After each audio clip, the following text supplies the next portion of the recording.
Guys, Ashley's Reef, and I'm back, and things have changed. It's now day 23, roughly. So I reached the end of the cycle.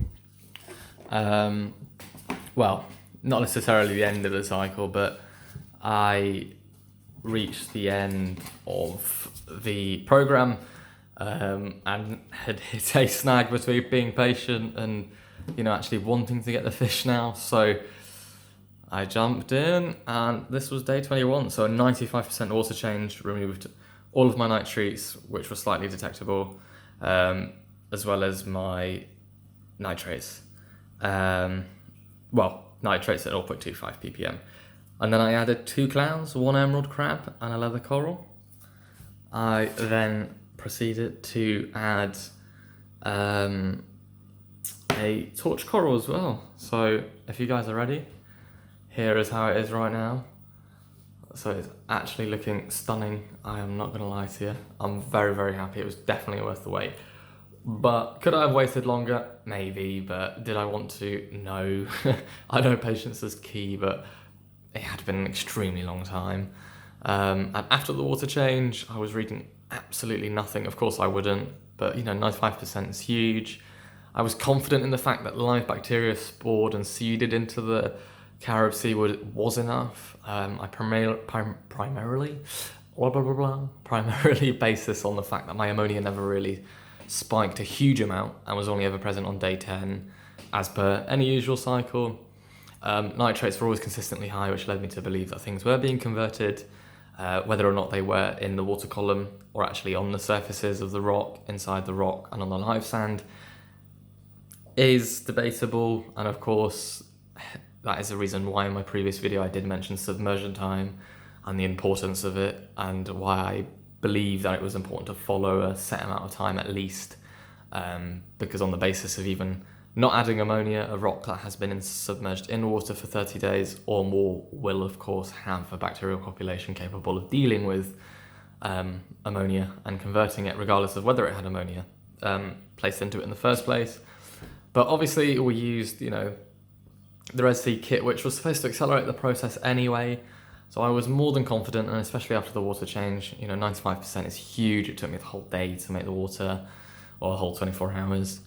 But I am more than happy now. I haven't seen any ammonia spikes since. My nitrates are still at 0.25 ppm, and my nitrates are undetectable. Now this is after 2 days.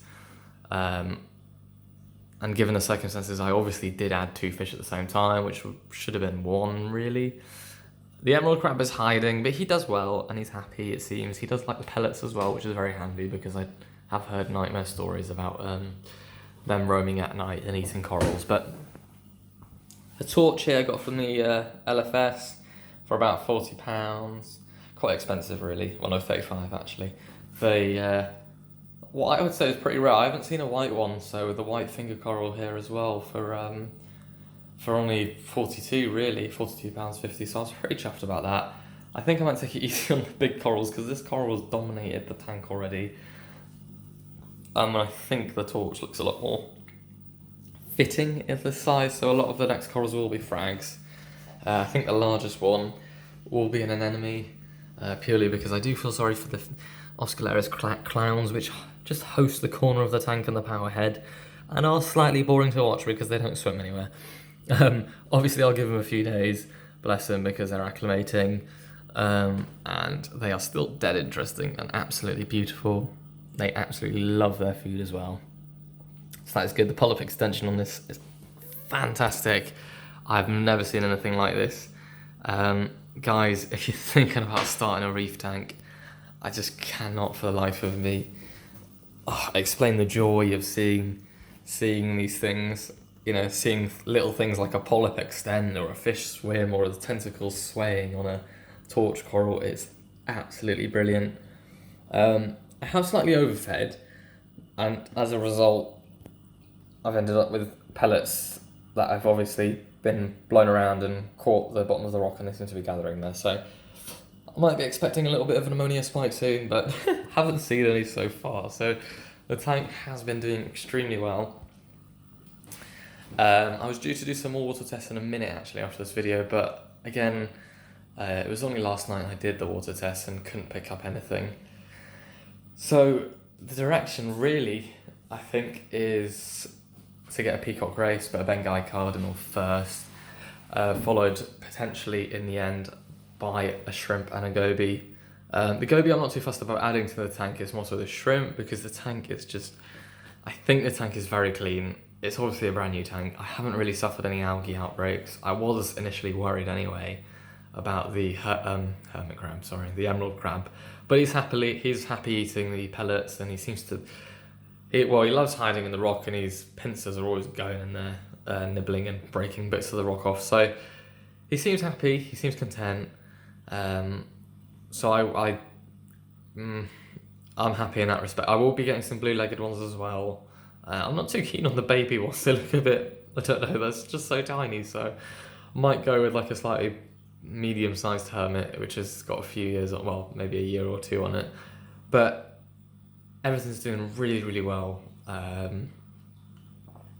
took the plunge when I was making the water because I came back maybe 3 hours later, and my big bin that I used to do it all was reading a TDS of about 5, but I was confident that the bucket was clean. I had used it initially anyway, and I rinsed it out with tap water and then dried it down with some tissue. But I didn't initially get a reading, and obviously the water coming out of my RO unit was 0, so I just, I put it down to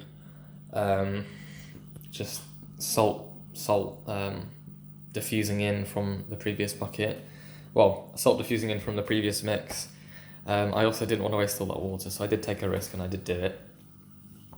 And everything seems to be fine. Obviously, time will tell. But the water as well was very smelly before I changed it, so it was definitely good. And I wanted to remove everything from the tank that was old and had been present for the cycle. Obviously, I'd only been doing 5% water changes as recommended per Red Sea.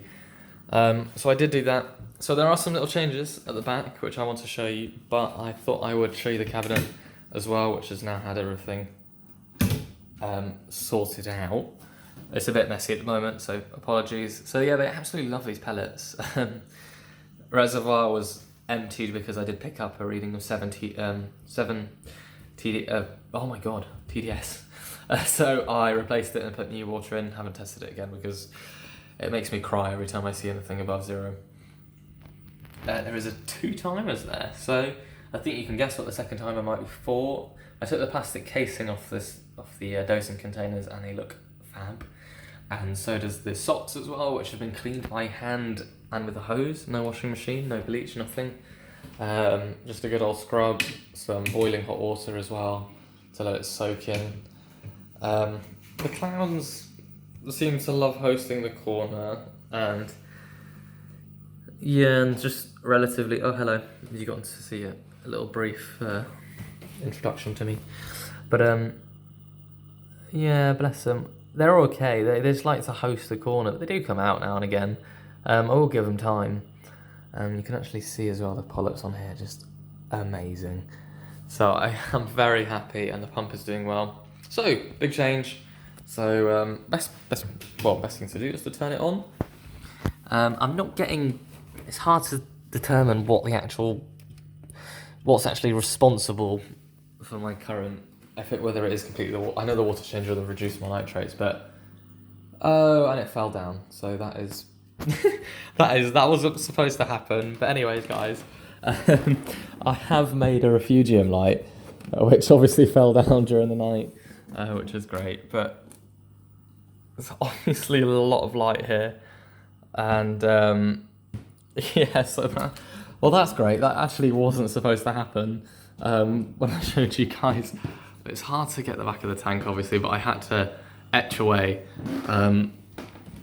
And have done now, so I do have some Kato in there, which, as you can see, isn't doing very well. I've reduced the light cycle because there's 20 watts of LEDs here, and I do feel as though they might be slightly powerful for the actual, for the process right now. Given that there are no nitrates present in the tank, and it has been hovering around 0.25, so I've reduced the photo period to 6 hours. I'm also getting an LED dimmer as well to tone it down. Did clean a skimmer as well. I also don't know whether it's attributable to the fact that it doesn't tumble. So obviously it's some of the sides are unevenly exposed, but it looks as though it's picked up mass in the last day or two. So I don't know. I'm unsure, but that being said, everything is doing very well. I think I'll leave it here. Guys, keep following. I think the next edition isn't an enemy because I do feel sorry for the clowns. They are exhibiting unusual behaviour without it, which is normal. I was thinking about a carpet an enemy, but I think I might go with a bubble tip and stick it somewhere in this little crevice there. But guys, thank you for watching. Thank you for staying up to date. I will continue to post as many videos as I can. And the other one should be going up alongside this as well, so do look out. Oh, that is my coral dip as well. I'm usually going to use Dettol. I can't afford to keep buying Coral RX, which only does for about 1 or 2 sittings. So 0.3 millilitres of Dettol per litre of water. I've read along Ultimate Reef and Reef to Reef, and it seems very successful, so I will give it a go. Sorry I couldn't show you the emerald crab. Like I said, he's in hiding.